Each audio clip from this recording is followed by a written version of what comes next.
The following conversations are taken from our channel membership exclusive weekly live show that we do on Saturdays from 10 a.m. Pacific Standard Time to 11 a.m. Pacific Standard Time called Members Talk Live. Find out how you can become a member and appear on the show. All of the information is down in the description below, as well as all of the links to the channels of today's guests. Check them out, and I hope to talk with you very soon.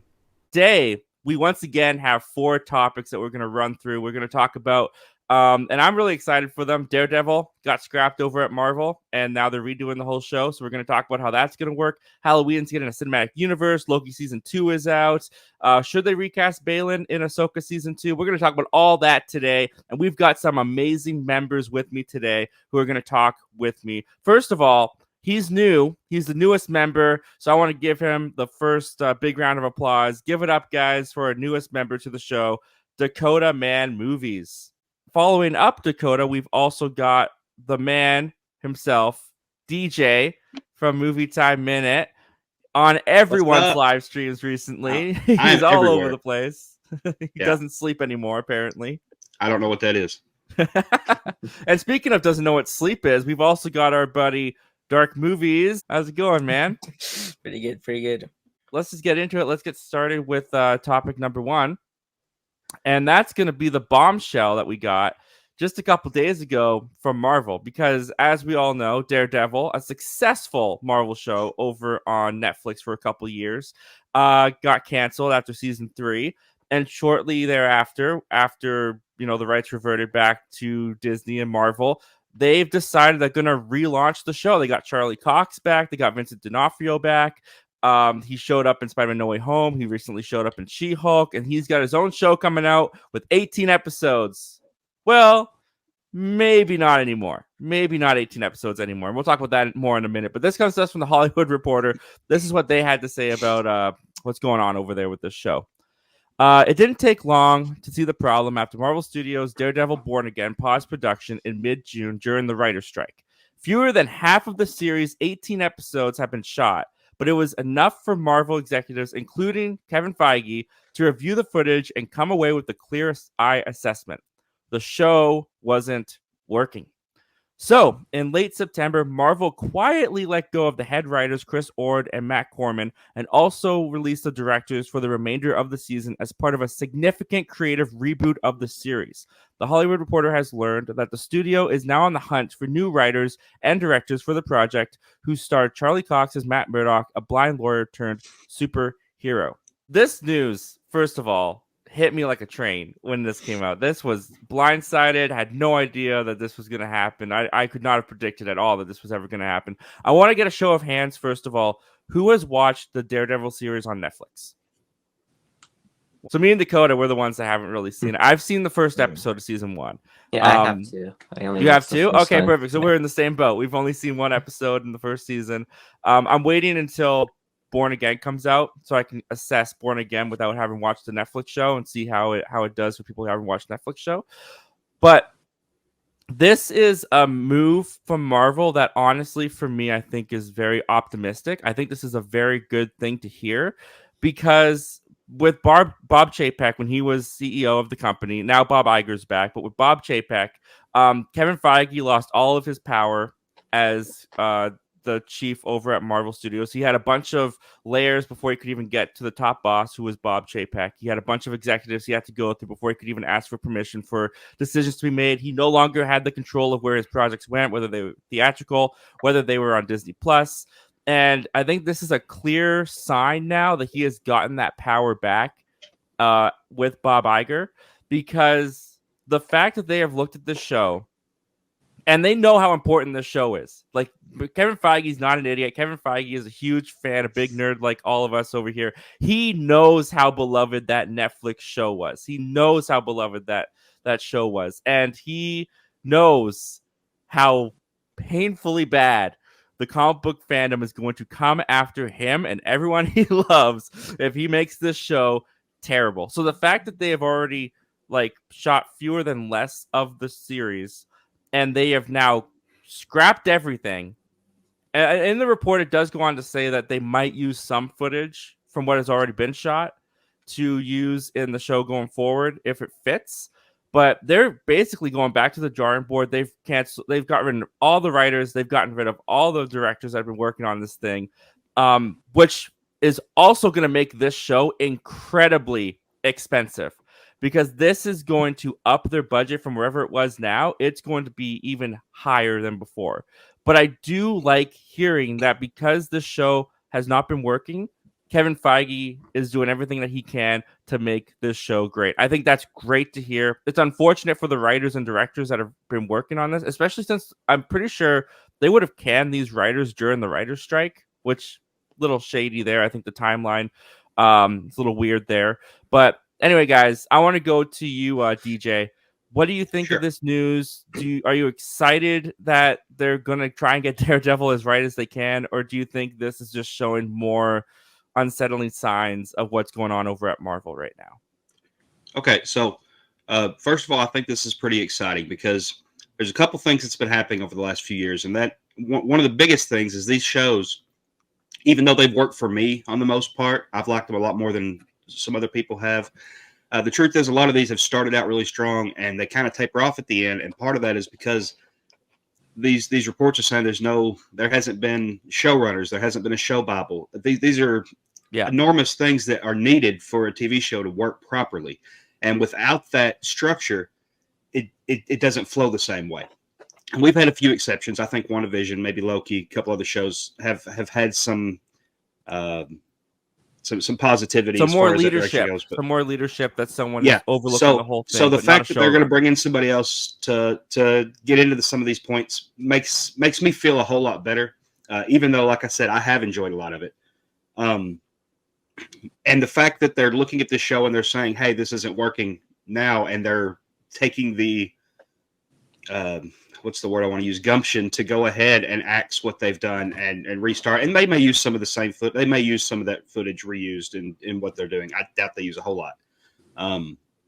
But it tells me that they actually are looking at a full direction for where we're going with the MCU shows now, as opposed to where they were before. And we might have a better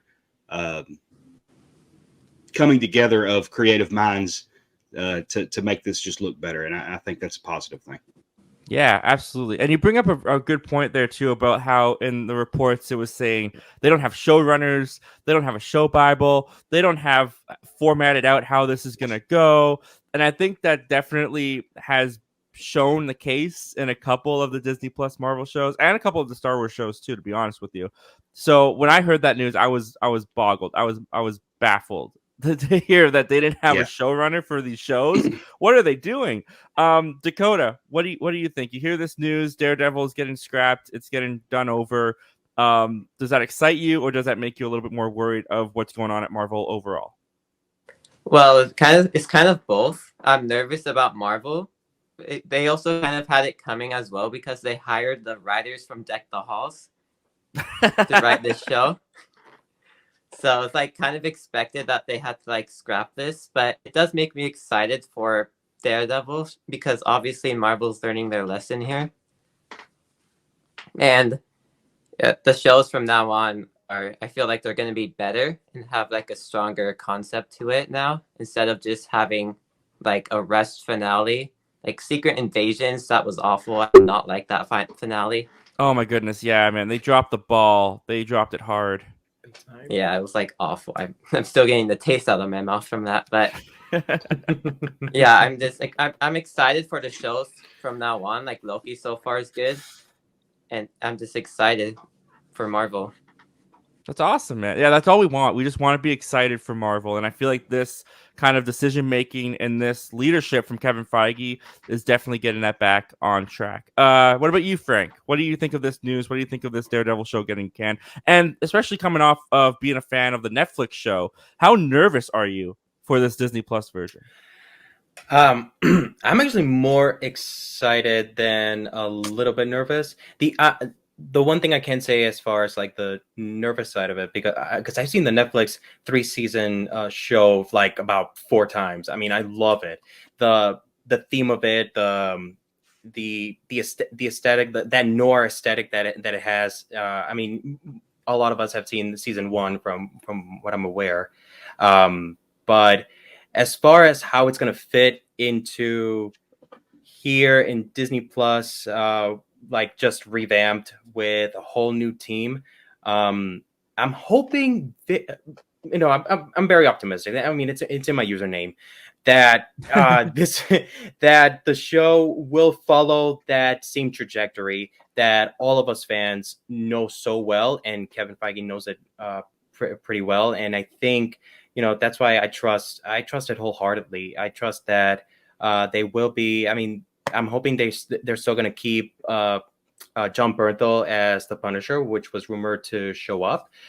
At the same time, I feel like maybe this time they'll consider in bringing back Foggy and Karen Page. I mean, it's not a Daredevil universe without those two characters. Like, those two are just essential. And when I was not hearing that they were nowhere when they were shooting, I was like, a lot of fans were upset. Yeah, it was. It was upsetting. So there's hopes right now that they are gonna revitalize everything from the ground up, and as long as we know that it's gonna happen, like, yeah, let's go with it. Yeah, absolutely. And like, that Kevin Feige was paying attention to that too. The fact that the fans were upset that these characters weren't coming back. I'm sure Kevin Feige had his eye on that as well. Toby, how about you? How are you feeling about this news? I'm also more on the positive, and I think it's just great that Kevin Feige at least saw the show and they know how big it is. And Frankie, you mentioned like the characters. I don't know if I can talk about this, but if I've heard correctly, from what they've told are going to happen in the was going to happen in the show, they were going to kill off Froggy at the episode 1. So I don't know about that. That had me interested, and also they weren't going to have a Daredevil in his costume until episode 4. So that was I heard that as well. Why? I heard that too. Yeah. Yeah, why would you not? And basically, I think it was just going to be like a kind of lawyer drama, I guess, at the start before everything happened. How I feel about that, it's no, not really. I don't want that. So I'm honestly just really excited on what is going to happen next on what is going to happen with the show. Yeah, and going off of that point that you mentioned there about how in the reports it mentioned that he wouldn't even be in the Daredevil suit until episode 4. Part of me is if you binge the show, because they said that this was going to be 18 episodes long. If this was a show that you just binged, that's not that bad in my mind. 4 out of 18 until he's in the suit. You can probably have this buildup of the man and the man behind the suit before he gets into the suit. I'm sure that was probably what they might have been working towards. But it also brings up another issue that I think a lot of the Disney Plus shows have had, and that's pacing. I feel like a lot of the pacing of these shows has been pretty poor in a lot of cases, and this just sounds like another example where the pacing of this was just not going to work. We would have had to have waited a month as comic book fans, as the most irritable, complaining fandom out there. They were going to make us wait week after week after week until we finally got him in the Daredevil suit. That was just not going to fly. And that also brings me to another point that I think, I have no inside knowledge, of course I don't, of anything about this, but I no longer believe that when they redo the show, I don't think it's going to be 18 episodes anymore. Yeah. I think that's going to get cut way down, because I think that's going to be part of the pacing problem of having him show up in the suit in episode 4. I think they're going to want to get that way down closer, and I think that's going to shorten the episode span overall. But who knows? Maybe we'll wait and see. So to end this, guys, to end this topic, do we buy or sell Daredevil getting scrapped and redone over by Marvel? 3, 2, 1. Thumbs up, thumbs down. All right. We all buy it. Well, there you go. Baylan Skoll, as you can see over there in the bottom right-hand corner, was honestly one of the standout characters in Ahsoka season 1 for me. And they haven't even announced that they're doing an Ahsoka season 2. So this is all just kind of speculation that he's even going to come back. But as we know, the actor Ray Stevenson has passed away. The actor who played Baylan Skoll in season 1. I again loved his performance, loved the character. I thought he did some really great stuff with that character. I thought the writing for that character was some of the best writing in the Ahsoka show. How he was this Jedi who was no longer part of the Jedi, but he like appreciated what the Jedi were, but wanted to be something completely different. He had his own apprentice and Shin. I loved that duo. I would totally watch the Baylan and Shin show. I think that would be amazing. But now that this actor has passed away, the question does come into form of Baylan Skoll. Should Lucasfilm recast this character moving forward into the Star Wars universe? Before we get my thoughts on that, I want to start off with Frank down here. What do you think about this, man? What did you think of the character in Ahsoka? And do you see this character moving forward? And do you think it should move forward with a new actor? Before I answer that, a full disclosure, I was not aware that Ray Stevenson had passed away. And Really? I don't know if anyone noticed, but I quickly grabbed my phone and I Googled Googled him so quick, and I'm like, wow, May 21st? Why did I sleep on this? Like, yeah, he passed away, man. That's why I think it's at the end of the first episode. It says for Ray at the end of Ahsoka episode 1. Okay. Yeah. Okay. Yeah, I was wondering. Not like, the Star Wars character Ray, the actor. Right. Yeah, I know. Oh man. Wow, but no, that like it silently just hit me on screen, so a lot of folks are gonna notice that. But yeah, I think. Well, yeah. Let me start out with the character. I found this character highly interesting. I mean, the values he carried, the philosophy he just brought up.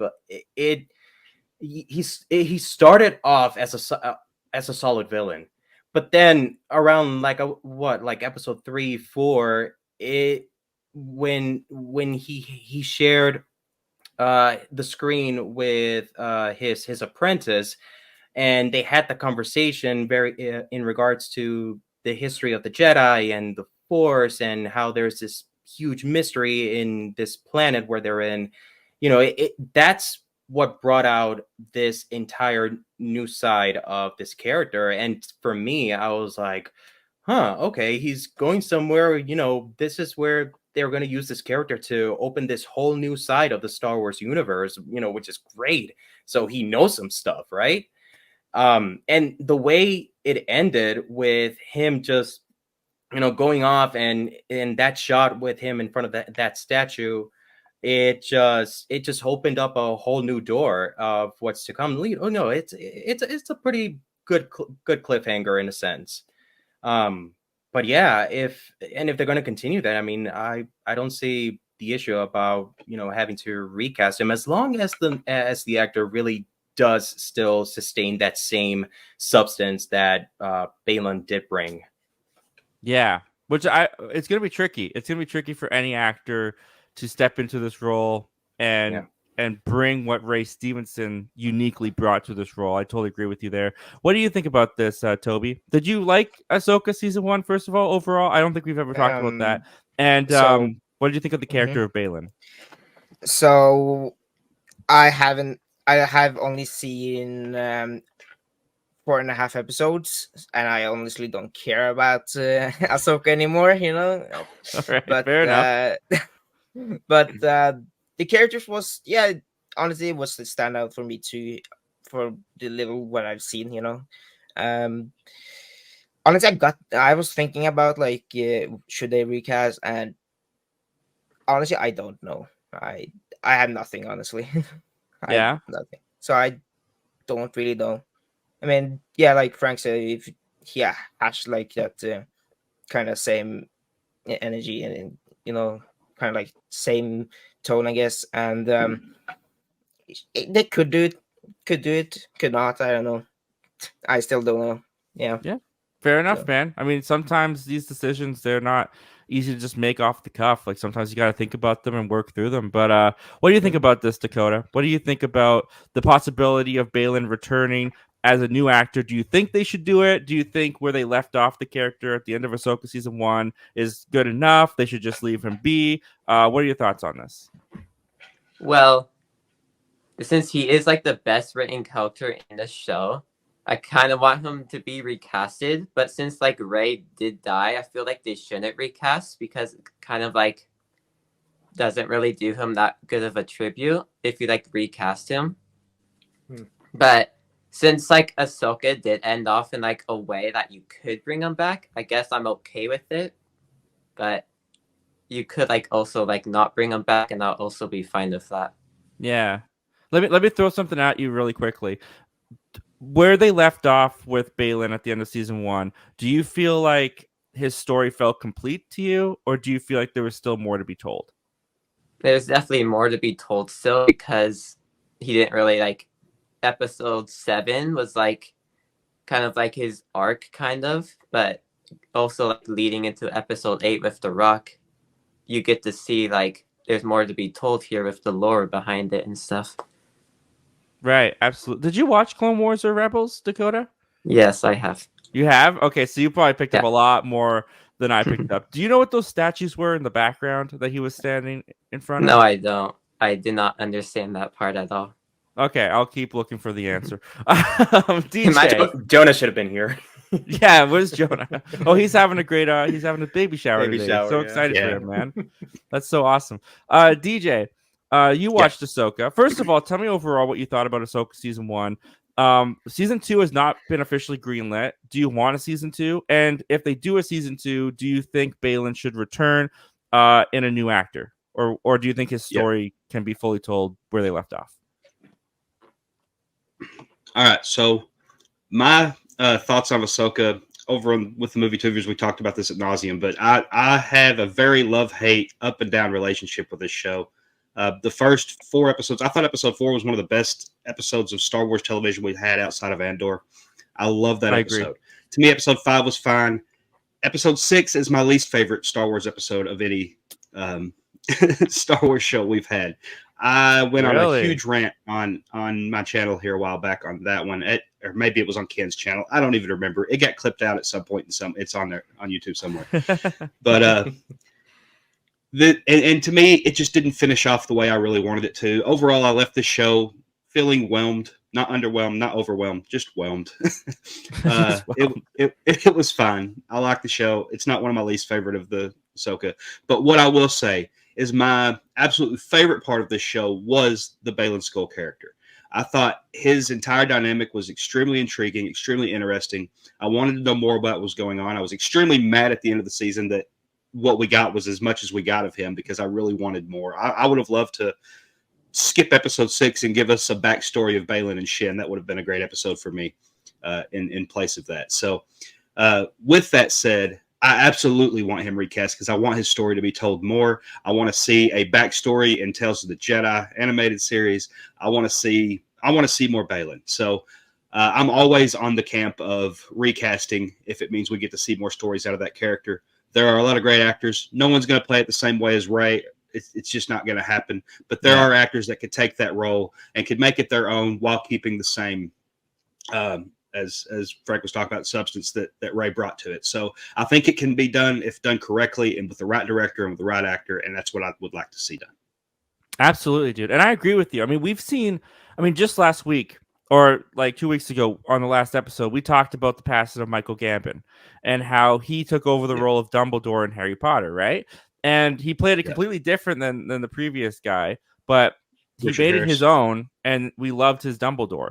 And with like initial reaction to like Ray Stevenson being recast as Baylan, I do have that little bit of like, I don't know, like hesitation because I loved the way that he played Baylan. Like when Thrawn showed up and they built up Thrawn as this big threat and this big bad guy, and he finally showed up, I was like underwhelmed by him. I didn't think he was bad, but he was way less intriguing to me than Baylan.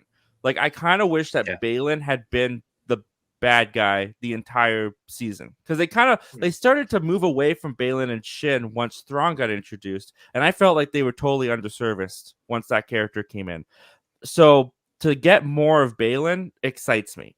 Like I want more, and I do think that the character and the story should come before, not necessarily before the actor's wishes. And I don't even know what the wishes were. Obviously, we don't know if he would want to be recast or not.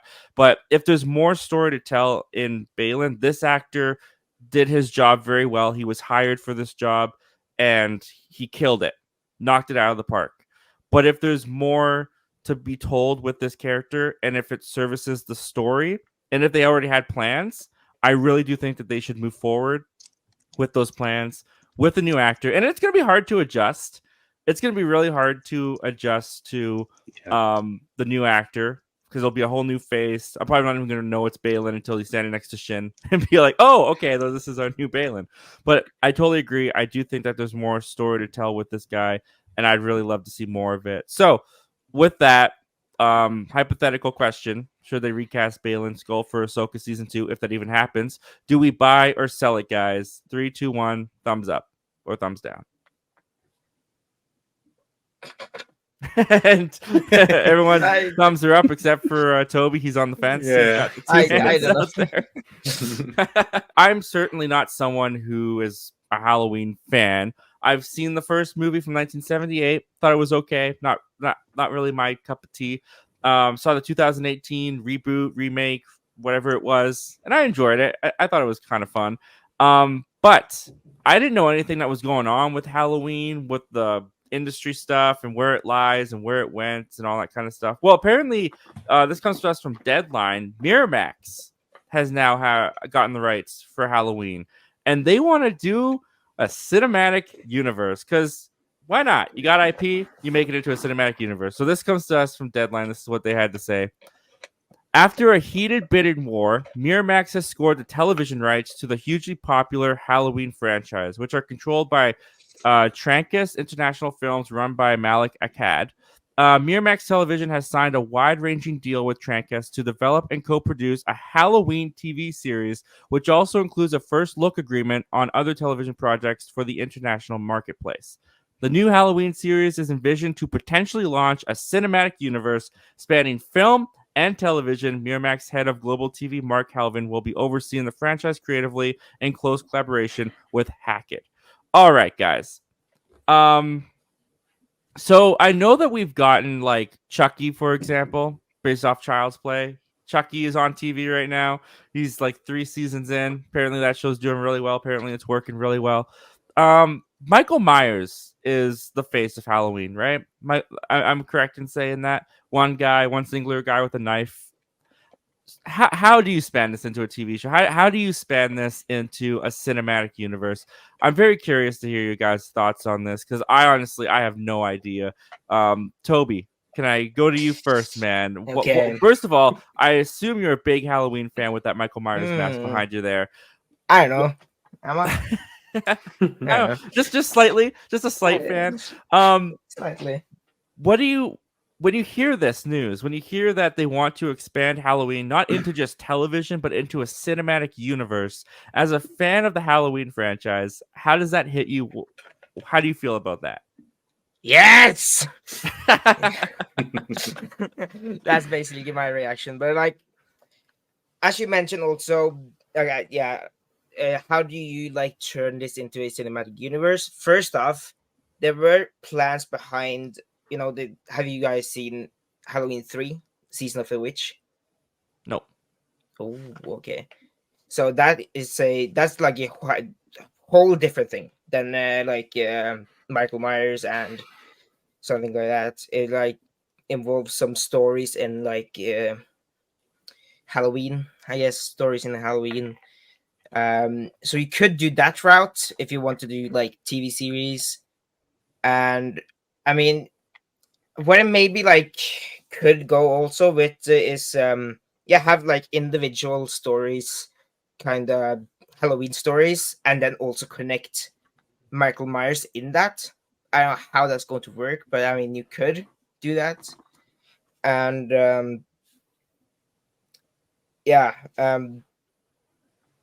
what am I going to say? I'm honestly open for the idea of a like a cinematic universe. I mean, the Miramax has only done like they got the TV rights, not like film rights. So maybe like Blumhouse wants it back. Maybe A24 wants the film rights. So I mean, it's they have to work closely with them if you want to, make a cinematic universe. They have to come up with idea to connect a TV series into like the films, like with A24 or whatever, Paramount or something like that. And the most interesting part is that like Miramax actually worked on Halloween 2018 with Blumhouse, so that's honestly also interesting why they wanted it back. But yeah, I'm curious honestly what everyone else think. Yeah, for sure. I mean, I honestly can't wrap my head around how this would work. Like, DJ, do you have any idea Yeah. how this could work? What do you So- think about this? How does this news hit you? Yeah, so I'm not the biggest fan of this franchise. I talked about this yesterday with Dark Movies on my channel during our Friday the 13th live stream, and the 2018 is the only Halloween movie that I actually liked, and can't say I loved it either. I liked it. I think 1978's Halloween is the most overrated horror movie in history. I don't think it holds up, and I can't stand that movie. With that said, I do think that movie has extremely interesting history with the whole using a William Shatner mask and all that stuff. Like, that's kind of cool. But looking at this, I'm thinking, okay, well, Child's Play worked really well as a show. I've only seen a couple episodes of it. I haven't really watched that show. I'm not going to claim to, but all of my friends that do watch it talk about how great that show is. And I'm thinking, okay, well, I could see Halloween picking up that sort of audience as well in a television series. Where it gets me here is the universe part of it. And I'm like, how do you make Michael Myers into a universe when you've got one single character that you're based around, and now you're going to try to expand it to other... I'm just not seeing that that potential there that apparently the creatives at Miramax think they've got. So that's where I stand on that. Yeah, I definitely want to get into their heads on why they are making this decision and what they think they can do with it. Because, correct me if I'm wrong, Frank, correct me if I'm wrong here, but isn't Halloween set on Halloween night? And doesn't Michael Myers only come out on Halloween night? So isn't there really only like one day that the show can focus on if they're going to have Michael Myers involved?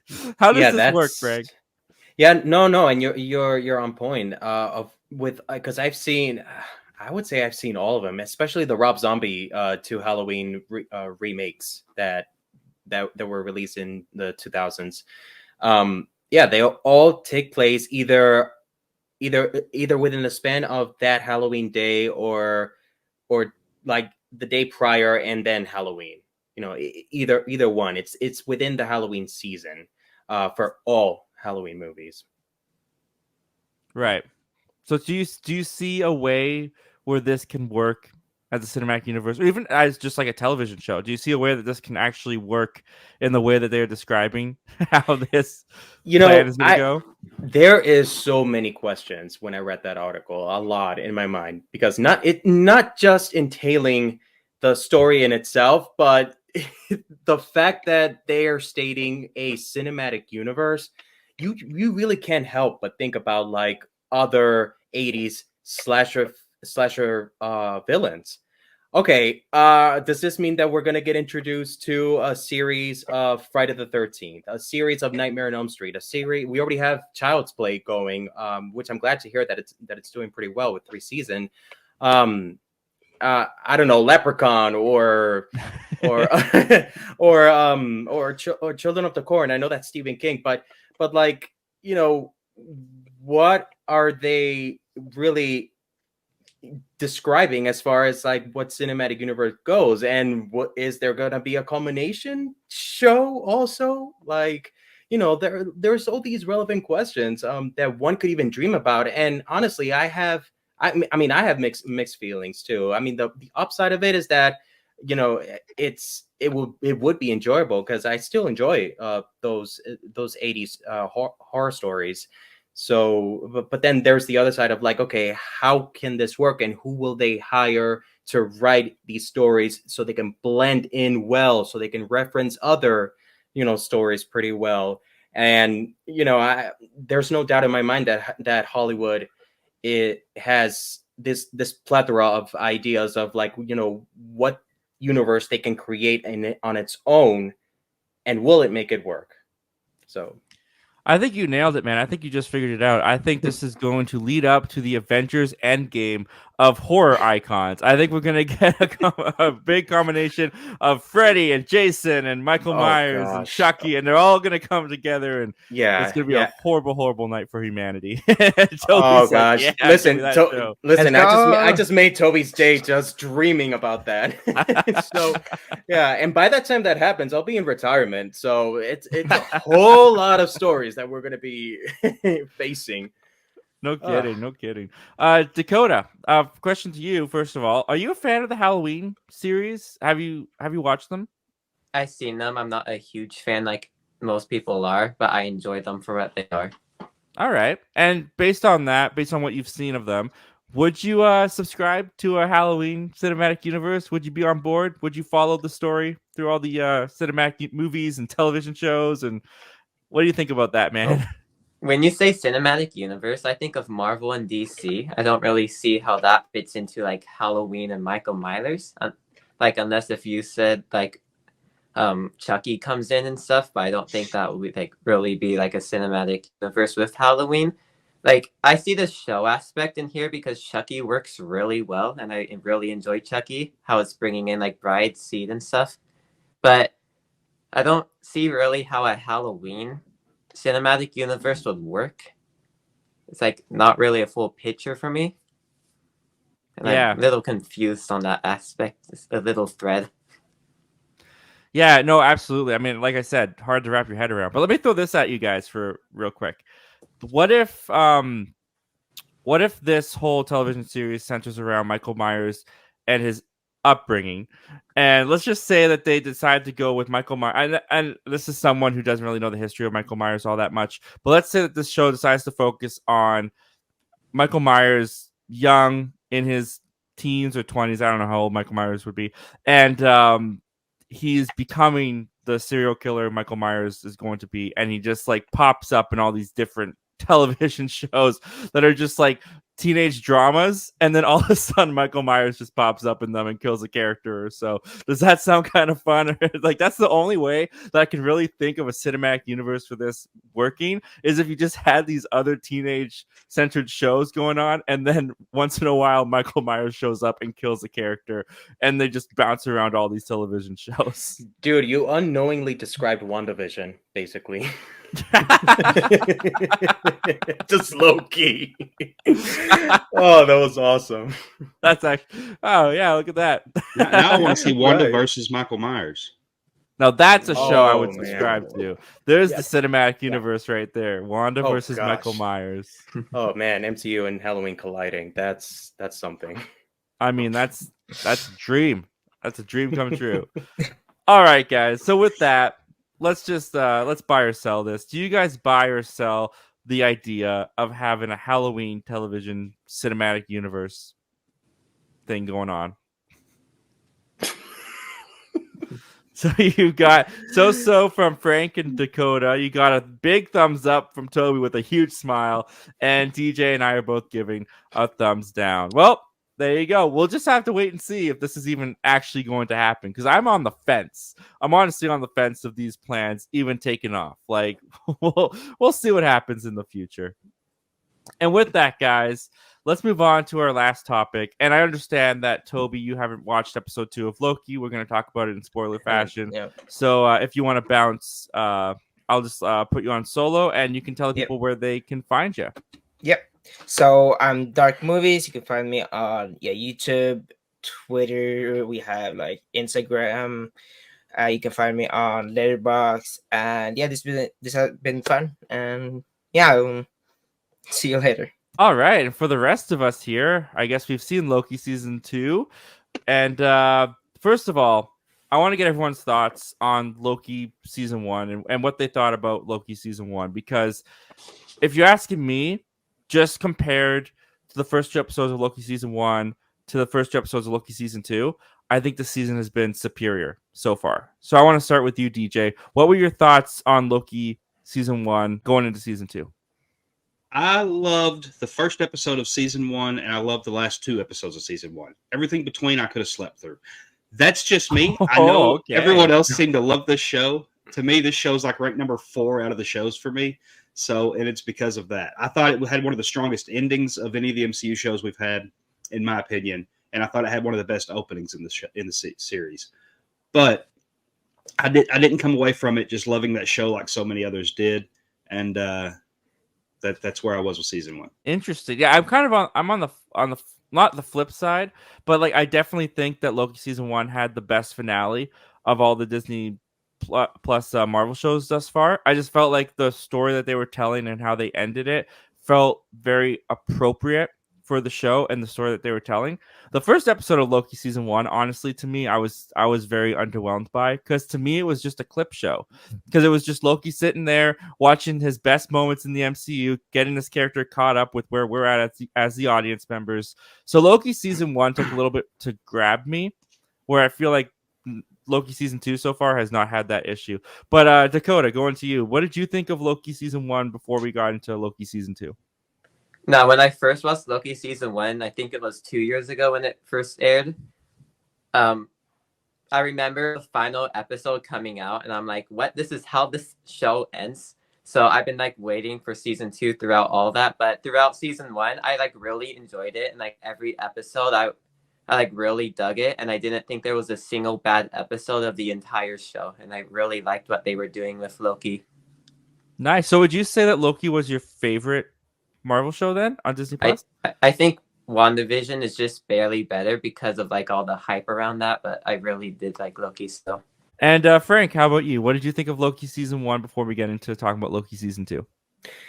Oh, the season 1. Well, I would just say that the show in itself is in my top 5 favorite Disney Plus shows. Really, it was honestly, it was one of the highly anticipated ones I was looking forward to when it was first announced, along with WandaVision. So what I really love overall of what's happening now since season 2 just premiered is that we're getting that same sense as we did back when season 1 premiered. That like all these theories that we just keep bubbling up in our own minds and our own headcanon, and questions that we're raising up about like what's really going on in regards to the multiverse, and just the whole idea of the connectivity thing. And I'm glad that we're finally getting that with season 2 still. And it just feels it's just picking up where it left off. So we're getting a little bit more of that, more of Loki. So going into season 2 now, just to give like my quick thoughts generally before we get into like real deep spoilers. Like I mentioned before, comparing this to episode 1 and 2 of season 1, I think this is much superior. And a big reason why I feel like this has been superior so far, and this is also the advantage of being a season 2, is they have just been going at a rapid pace. Like they have just, the minute episode 1 began, they just hit the floor running. And I feel like honestly, the whole looming doom of Kang over this entire show up until this point has been so present and has been used so well. Like the performance by Tom Hiddleston in episode 1, where he is just frantic and he is so panicked because of what he has witnessed with He Who Remains, and he is desperately trying to get that across to the TVA. I thought all of that worked tremendously well. I love the dynamic between Loki and Mobius still. I think Owen Wilson and Tom Hiddleston have really nailed this dynamic, have really nailed this chemistry between these two characters.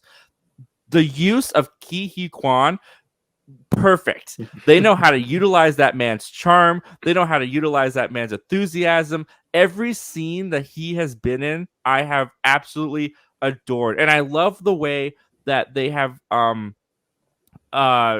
described what had happened with Loki, why Morbius didn't know him. And I don't know if you guys guessed this at the end of Loki season 1. I had no concept that this would be what it was. The fact that he's like slipping through time in the first episode, and they're doing that like awesome like stretchy effect on him, and he's going to the past, he's going to the future. I thought all of that not only worked really well, but was brilliant. And as someone who loves Bill and Ted's Excellent Adventure, there was a lot of like Bill and Ted time travel being used in the first episode specifically. I loved when Ki Hee Kwan was talking with Mobius and Loki was in the past with him, and he's like, I have never done that before. Oh wait, yeah, I have it right here. Like, I thought all of that worked with the MCU comedy that we're used to. I just found this first episode really, really fun and really brilliant. And I don't know, guys, am I alone in this? What did you think about it, Frank? What did you think about the let's just talk about the first episode. What did you think about the first episode of Loki season 2? Oh, I felt. I mean, I love already Obi, and that's what I'll be referring to him as. It's, and every characters that Ki Huey Kwan has played, they're always fun. They're always cheerful, and I'm hoping that with future projects, like I would still get to see him as with that same quality. But aside from that, one of the things that has intrigued me is the couple of the Easter eggs, especially where they introduced like the temporal loom. And as an X-Men fan, you cannot help but connect that to Cerebro. I mean, hey, the door has door. the X-Men logo. When it closes and opens. It's just like from the Hugh Jackman X-Men films. The same Cerebro door. That's all there. And to me, it's like, okay, maybe this is only this could either be a coincidence or a flat out tease. But I don't care. I love how it's just there. So I'm okay with that. There was something else like you mentioned, Zach, the presence of Kang was just more intense. I would say it was a lot more intense than it was in Ant-Man and Wasp: Quantumania, honestly. I would agree. I mean, just how Loki expressed that fear and just shouted out to everybody in that war room. You notice that intensity, and this is a big deal. This is the big bad that we've already been introduced, and this is how serious it's going to be getting. And I'm curious as to how the severity of that seriousness is going to go when they introduce Victor Timely and what he's going to do. And I know that we won't be seeing him in an episode or so still. So I can't wait for that. Yeah, I think we're probably going to see him pop up by episode 4. I think he's going to be coming actually pretty soon. Dakotah, what about you? What did you think of this Loki season 2 premiere? And did it live up to expectations that you might have had because you were really into Loki season 1? Yeah, it's like the moment season 2 episode 1 started, I instantly fell in love with it, of how it picked up exactly where the finale left off. And then even though it was a little short than I wanted to when he was in the past, then we got back to the present, and it instantly introduced everything that was going on, and I instantly fell in love with the premiere. And then, trying to think, then we get to see Obi, and then his character alone I fell in love with him as well. He just has this charm to him that's really nice, and just a charismatic person. And the way Loki goes back to the past, explains everything to him. And then we cut to the present, and he's like, "Oh yeah, I got this thing right here." It's just yes. They did that in a really smart way. And then I don't know if you guys know this, but is yours your episode? Is it a little grainy? It was a little older? It has this little fizzy effect. I don't know how to explain it. At parts, a little bit of grain. Yeah. Yeah, it has this little bit of grain during the episode. I feel that's a smart add to add in here, smart little effect. And then Loki goes into the future, and then I'm excited to see where that leads to, because obviously that's the main story, and the trailer just only showed episode 1. So that story I'm very interested in seeing, and I instantly fell in love with episode 1. Awesome, man. Yeah, I had very similar feelings to you as well. And DJ, what about you, man? Yeah. What did you think of this Loki season 2 premiere? Yeah, so I kind of agree with you on the this premiered. First 2 episodes are better than the first 2 of the first season. I do think the first episode of the first started out strong. Just to iterate that, because that most of that episode was just him arriving at the TVA. Yeah. And we get to see what that is, and we see the Infinity Stones in the desk drawer, all that kind of stuff. So That was fun. that intrigue, I feel like, is followed up on this season with learning more about the TVA, which is to me the most interesting part of this show. Just seeing how they operate, how they work, what's going on behind the scenes, who's in charge of what, how it all works, that kind of thing. And this episode of the first episode of the season, we really get to see more of that stuff with, like you mentioned, with Loki doing the time slipping back and forth and the effects they used. Honestly, some of the best effects we've seen in Marvel in a while. It looked gorgeous. Opinion. The whole episode it looked fantastic. And honestly, and I was talking about this with Jason from Screens, and we thought that was going to be a bigger part of the show going forward because of the trailers. They showed a lot of that time slipping stuff. Mm-hmm. And they kind of wrapped it up in the first episode, which made me think, oh, this show's going to be something else entirely. I'm not sure what's happening this season, and that left me with a great feeling of anticipation. So then we got episode 2 this past week, and I thought it was another really solid follow-up to the first episode. I was a little confused at the start. I wasn't sure who Brad was at first. I don't know if that confused you guys. I was like, did I miss an episode? Who's this Brad? And then I realized he was one of the TVA members from the past. But yeah. And the interrogation stuff with Loki and him, like, I thought that whole scene was fantastic. I loved the sit down with Mobius and they were eating pie. And I loved how he was talking about how, like, if it's something bad, I can live with that. Like, referring to having a life on the sacred timeline that he was kidnapped from, and Loki being like, don't you want to find out what it is? Like, aren't you curious? And just that line of, like, if it's bad, I can live with that. But if it's good, why would I want that rattling around in my head?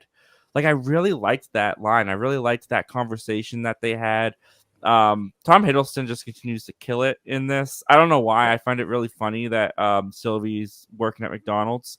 Like, I don't know why. Just like the concept of that just kind of like made me laugh when I saw it. Yeah. And I just thought it was another really fun episode. And the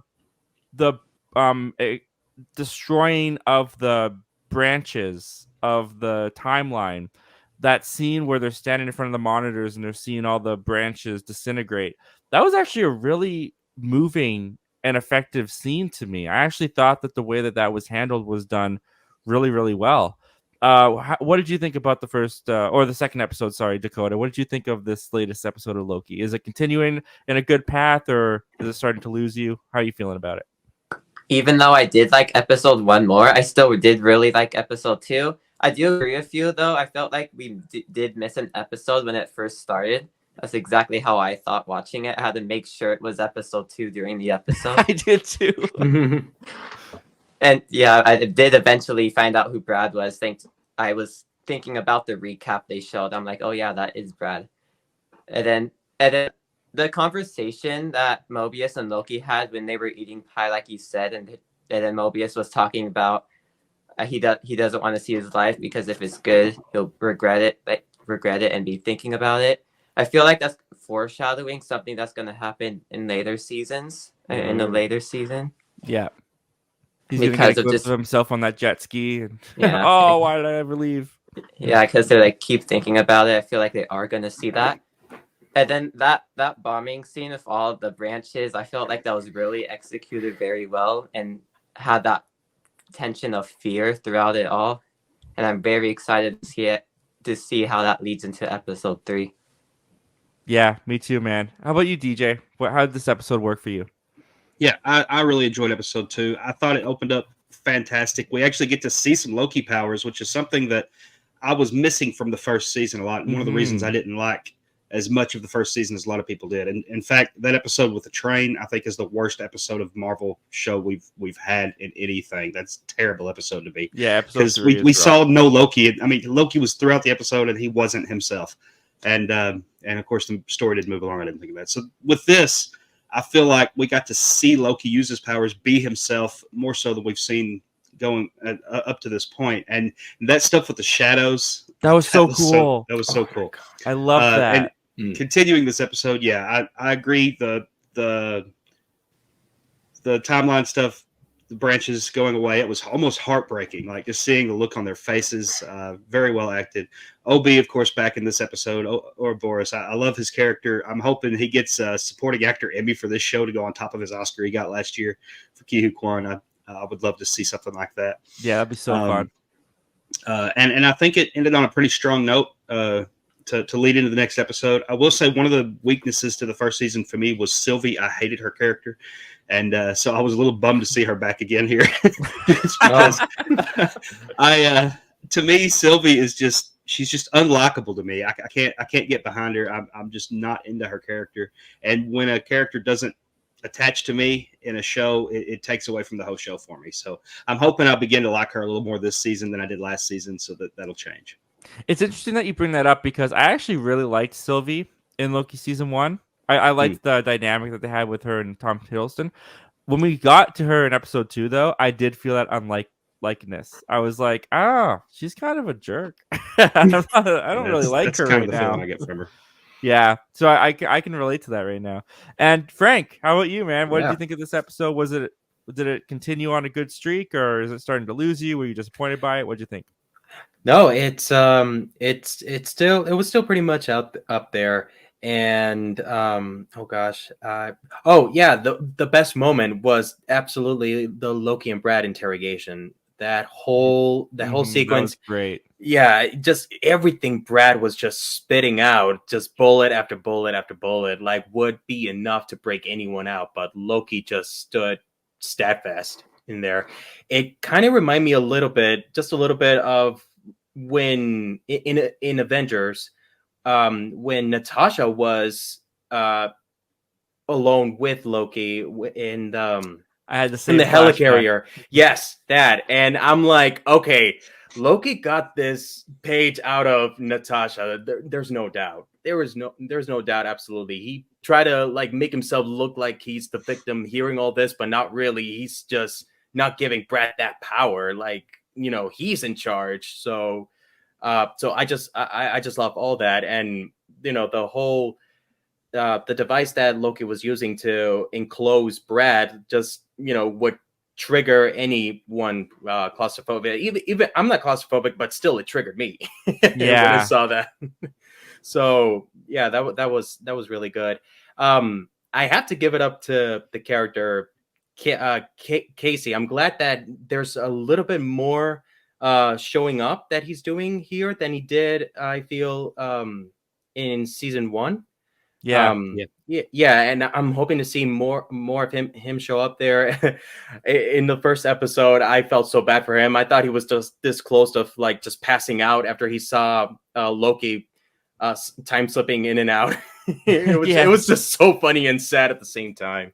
I love the cutaway in the elevator when he's like, when Mobius is like, it was terrifying. Wasn't it terrifying? And they turn over and there's another person in the elevator. that bit really killed me. I thought that was hilarious. It would have been hilarious if that person would have just barfed right there after saying that, because that's what I was waiting for. I'm like, she's gonna puke. And then it show up. Damn it. She was supposed to puke. Yeah, well, it sounds like the season's really working for all of us so far. And does anyone have any fan theories about this season so far? Any speculation of where it's going? Because I saw one that was kind of interesting on Twitter today, where the guy who works with Sylvia at McDonald's, the young kid or whatever that walks past her after the truck, or when she's laying on the truck. Jack, I saw a theory that that's Mobius. That this is his past timeline, and that's going to be revealed to be Mobius, which, interesting theory. I don't know if it would be like mind-boggling crazy, but I thought it was kind of interesting. Do you guys have anything that you think might happen later on in the season? I was when you brought that kid up, the one person that I'm thinking about, and I'm still curious, is Miss Minute. What if Miss Minute herself is, could have been anyone, and Miss Minute may also have variants. I mean, the connection there is because it's the accent. I mean, Miss Minute has Southern Texas accent, and so is the kid. So are they like the same person? So Interesting. yeah. I would never ever have connected those dots, but that's interesting to think about. Right. I mean, I'm still, and I really don't think, that King may be the only one, at least He Who Remains or Victor Timely, behind the strings of all of this. I still want to believe that there's someone higher than King who's pulling the strings on all of this, and maybe Miss Minute is serving that person. So I don't know. Yeah, I do kind of have one thing I'm curious about, and also I want to say that scene, the interrogation you're talking about a little while ago, Mobius, Owen Wilson, that was some of the best performing I've seen him do when he lost it during that interrogation stuff. That was great to me what he did there. But at the end of the first, I think it was the end of the first episode when Loki gets pruned, you see Sylvia open up that door, and I think she says, "Oh, there you are." I wonder if she's talking to somebody, whoever it is that's going to prune him, and I wonder if that is Loki pruning himself there, behind him, from like jumping back and forth or something there. Like, I'm curious exactly what's going on with that particular scene. I forgot about that. That's a good question. Yeah, just something I'm wondering about, so I thought I'd bring that up. No, that's a good one to bring up because I forgot about that little tip. Yeah, that's going to be an interesting mystery to find out and see where they go with that. There is also one theory that Sylvie's going to be the villain of this season as well. She's off to a good start. Not very likable. Yeah. Has she not been the villain the entire time? Maybe that's the big reveal. She's the villain the entire time. She's a variant of Kang, not Loki. We didn't know it. Oh my gosh! Now that would be the plot twist. Yeah, forget Mobius working at McDonald's. That would be the plot twist that makes your mind go, "Whoa!" Right. All right. So with that, guys, I think I already know the answer to this. But do we buy or sell Loki season 2 so far? Are we enjoying it or are we not? 3, 2, 1, thumbs. Yeah, all thumbs up. Frank's got 2 thumbs up. I think he's holding up one for Jonah. Well, I don't know. I actually don't know how Jonah's feeling about this one. This is for everyone else watching. So this is for everyone watching. All right. And with that, guys, that is this episode's of Members Talk Live. So I appreciate all of you guys being here. Thank you so much for joining me for these discussions. This was a blast. And let's start with our newest member, Dakotah. Thank you so much for joining us today, man. Tell the people where they can find you. Yes, I don't have a lot of social media. You can find me on YouTube and Letterboxd, both called Dakotah Man Movies. And have a good rest of your day. All right. And yeah, all the links to their channels are down in the description below. So you can click on those and head on over there. DJ, how about you? Yeah, I'm DJ. My channel is Movie Time Minute. I have a YouTube channel. I'm on Instagram Threads. TikTok, and I've got my own Discord server or channel as well, so you can see me there and hang out anytime you'd like. Absolutely. You can also find him on Spoiler Kings and Zack Attacks Reviews and Kenny Sparks, Screen Sin, Cosmic Broadcast. Screen Sin. You can find him I'm everywhere. Anytime there's a live stream going on, he'll be there. How about you, Frank? Yeah. All right, you guys can all find me as Optimistic Forever. That's the name of the channel, and find me on Instagram and Twitter X as well. And hope you guys have a good rest of the weekend. Absolutely. And the question goes to you guys now. What do you guys think of all these topics? Daredevil getting scrapped. Do you think they should recast Baylan? The Halloween cinematic universe? How are you feeling about Loki season 2 so far? Comment down below. Let us know all your thoughts and opinions, guys. We'd love to hear them.